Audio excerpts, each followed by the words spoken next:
Mirá a M. de Bonafini, yo no digo que haya alentado esto, pero esto yo creo que tal vez le guste. ¿Por qué? Porque lo dijo ella, no podés decir cualquier cosa. Además es referente de mucha gente. Hubo una detención en Corrientes de una camioneta de las Madres de Plaza de Mayo. Se está investigando, estaba la secretaria privada de M. de Bonafini, pero por lo que sabemos es del lugar, de un pueblo, hay un evento familiar importante y estaba ahí. Primero llamó mucho la atención. ¿Por qué te digo esto? ¿Por qué te digo esto? Porque realmente esto no lo van a decir en público. Hay funcionarios de Corrientes que creen que hubo incendios intencionales, pero al revés. No los ruralistas quemando lo propio, sino alguien que, por ejemplo, las 7 entradas a los estérios Liberá se quemaron de noche. ¿Por qué? Al mismo tiempo. El parque industrial de Mercedes, el pueblo de que es sobrino el gobernador, 4 veces se prendió fuego. Cuando fue Rodríguez Larreta a ver una cuestión que tenía que ver con la conservación de aves, chequearon el lugar al que iba a ir, y cuando fueron había un foco importante. Son indicios, son sospechas. Las detenciones no tienen que ver con esto, ¿no? En principio es lo que sabemos. Ya había ido Luis, a ver todo esto porque realmente hay como una especie de ideología de los ruralistas queman lo propio, se les escapa, que muchas veces pasa, que hay una ley que además lo castiga eso, porque es así, y está mal, y tendrá que ser, por supuesto, investigado y quien lo hace condenado. Pero no había ningún indicio, ninguna prueba, en este caso, para que Cabandier lo diga. ¿Milei tuvo un problema con Bonafini o al revés? Tanto el diputado Waldo Wolf como en mi caso hemos enviado un proyecto a la Cámara de repudio a la señora Eve de Bonafini, básicamente porque lo trató de nazi a Mauricio Macri. Lo primero que habría... Directamente. Sí, directamente. En una carta, digamos, enviada a Nicolás Maduro. O sea, digamos, un dictador, ¿sí? Sangriento, digamos, hambreador. No, pero al margen de esa cuestión, lo primero que me parece que en Argentina deberían quedar claro que Argentina es uno de los 50 países que firmó el IRJA. El IRJA es cuando vos incurrís en la banalización del Holocausto, sos penalizado. O sea, digo, Sí, no a sé, ver, esto pasa, yo lo dije el otro día, con el caso Gestapo, que se lo conoce así. Ya decir nazi, no hay nada más arriba. Nazi.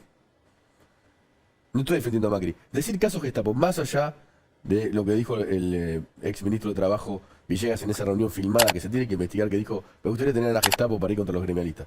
Que diputados, insisto, y gente de la vida pública, incluso periodistas, digan caso Gestapo.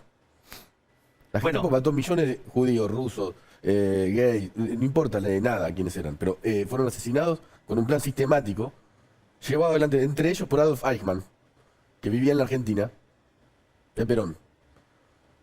Secuestraron a Ana Frank en Holanda. ¿Y sabes qué? El caso está abierto. En Holanda todavía se está investigando la verdadera Gestapo. Yo no digo que no investiguen lo que pasó en el Banco Provincia, pero decir Gestapo, ya al nivel de la discusión pública, ¿a dónde va? para mí está absolutamente desmadrado.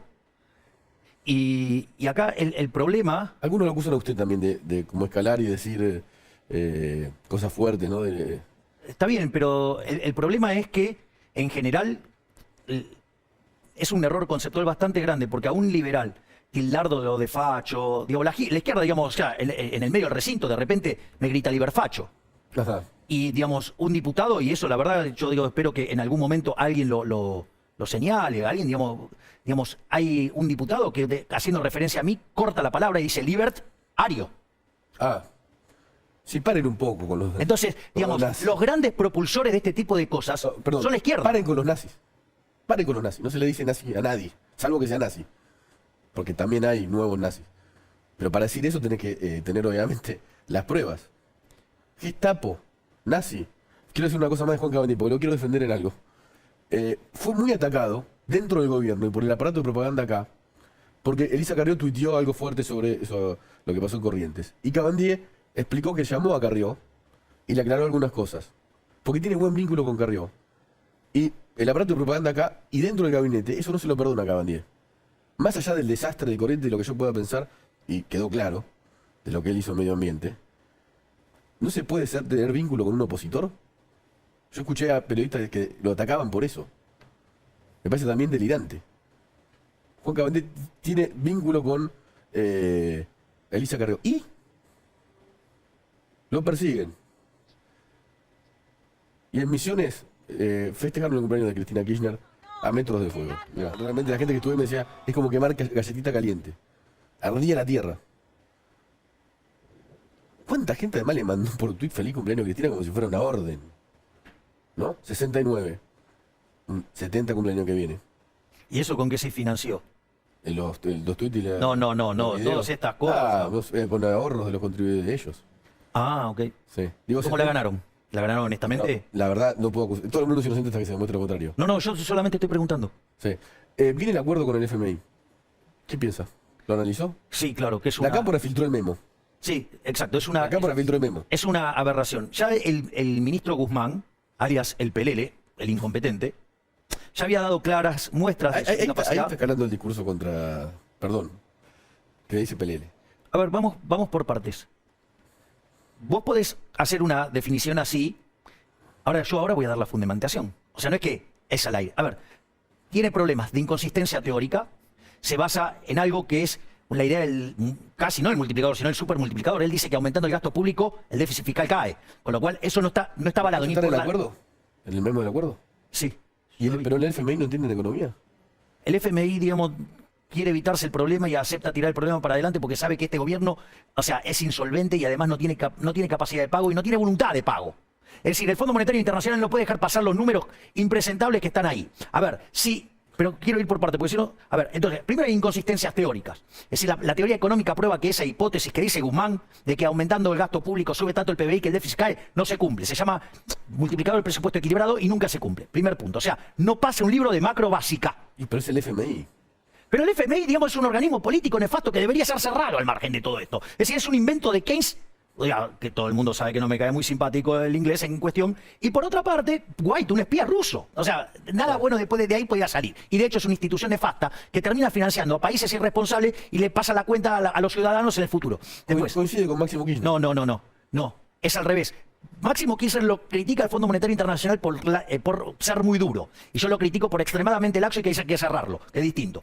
No solo eso, porque usted me podría decir, Guiñaki, bueno, mira, es un problema de la teoría económica, es un problema suyo. No es un problema mío. ¿Sabe por qué? Porque la evidencia empírica dice que ese modelo descerebrado en Argentina de los últimos 121 años se aplicó durante 111 años. Y de ser el país más rico del mundo, hoy somos 70 al tipo de cambio oficial y al tipo de cambio paralelo somos 130. El lenguaje llano no cierra los números. No cierra ni en la teoría, ni cierra con la evidencia empírica. Y ahora le voy a decir algo peor todavía.